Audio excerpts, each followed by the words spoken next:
Okay. They're basic, simple ingredients. And that's that. So anyway, for today's episode, we're gonna make. So anyway, for today's episode, yes, we do. Yum. But a medium-sized mixing bowl. Ah!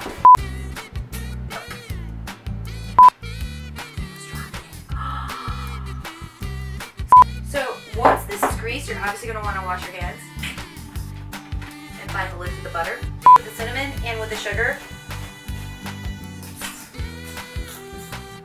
You'll do that until, you know, I mean, do I really tell you guys how long to do this for? If I do, I'll tell you. It's not a big secret. That idea. I think I'm going to get a fork.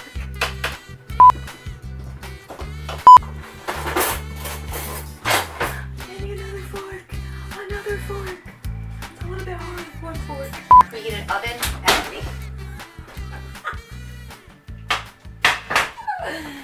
Okay.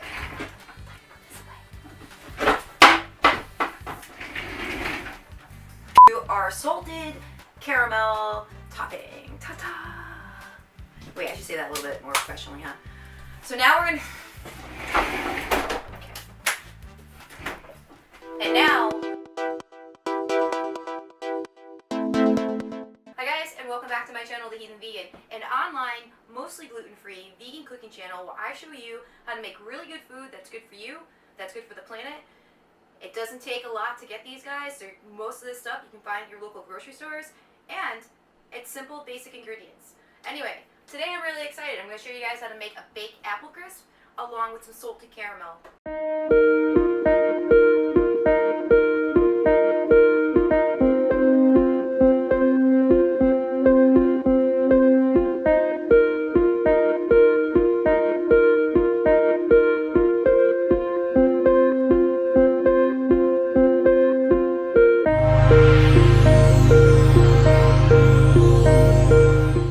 Tune in and try to make this recipe with me as I go. You're going to need a medium-sized bowl. You're going to need a 9x9 baking dish with some vegan butter. You're going to need 6 apples. Now, with your apples, you can choose if you want to skin them or not. I chose not to skin them because, to me, the apple skin is usually pretty tart, and I wanted this to be like a sweet type of dessert thing. You're also going to need about 2 tablespoons of granulated sugar. You'll also need 2 teaspoons of ground cinnamon, 1.5 teaspoons of lemon juice, in addition to a cup of light brown sugar, a cup of some quick oats, and then 3/4 of a cup of gluten-free flour. So for flour, I decided to use this flour that I found that was on clearance. It was originally $16 and it was on clearance for 2. So it's pancake and waffle mix. I'm hoping that this is a good idea to put in here because I haven't tried it with this yet. Also a pinch of salt. You're also going to need a 1/2 cup of butter. You're going to want to cube it, okay? So let's get started on what we're going to be doing. First things first, you're going to preheat your oven to 350. And then we're going to take our baking dish with our butter. And we're going to grease this. After you get your 9x9 baking dish greased up, just put it aside. Take your 6 apples that you cut up, in addition to your sugar and your cinnamon and your lemon juice. I'm going to give these guys a quick toss just so that our apples are nice and coated with the cinnamon and with the sugar. Once you have your apples all mixed up, get your baking pan and then dump your apples into there, just like so. Alright, it's looking good, yeah. Next what we're going to do is we're going to take our butter, our flour here, and our oats. I'm going to put some more cinnamon in here just so that this has some flavor to it too, because the oats I have are kind of bland if you don't put cinnamon in it. So roughly about like another teaspoon of cinnamon.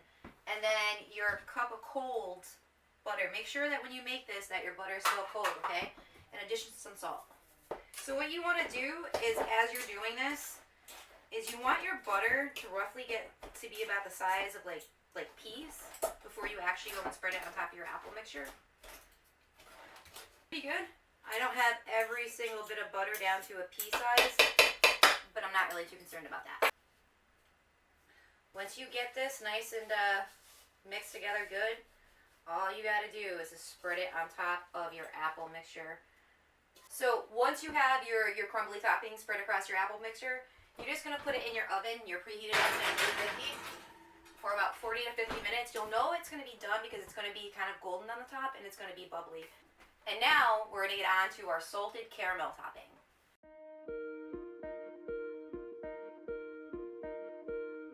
We have the apple crisp in the oven, so it's doing its thing, it's doing good. Now we're gonna get on to our salted caramel mixture. Okay, what you're gonna need for your salted caramel, is you're gonna need a cup of sugar.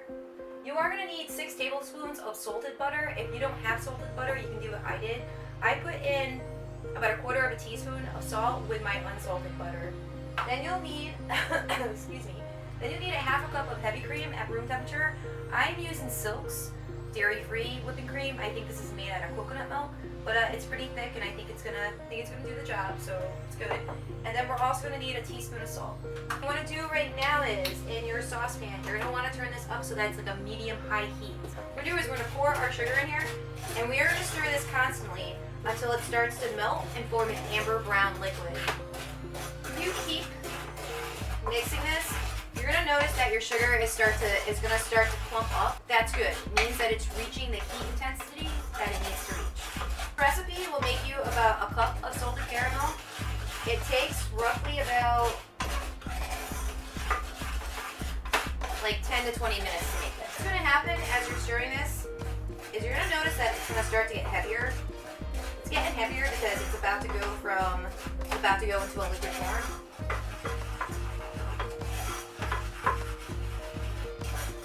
My sugar is starting to clump up really, really well.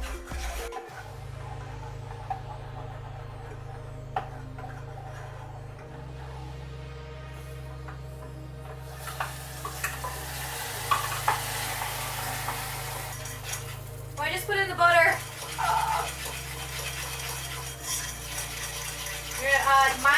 So what happens is, when you put in the butter, you have to be careful. Making caramel is kind of a tricky process. Now, when you put in the butter, sometimes it will separate as you put it in there, because obviously you can tell it's going to bubble, boil, all that stuff. So what you have to do is to get it back together, is you got to take it off of the burner and just whisk it. It might take about 3 or 4 minutes to get it done, but it will definitely come back together. Mine is starting to come back together, looking pretty good. Once that happens, you're going to just leave it in here for about a minute, and you're not going to touch it with the burner still on. Okay, now what we're going to do is we're going to very slowly stir in a heavy whipping cream. Let that boil for another minute now that we got the heavy cream in there. We're going to take it off of the burner. Oh, it smells so good. We're going to put in our salt, give it a quick mix. What?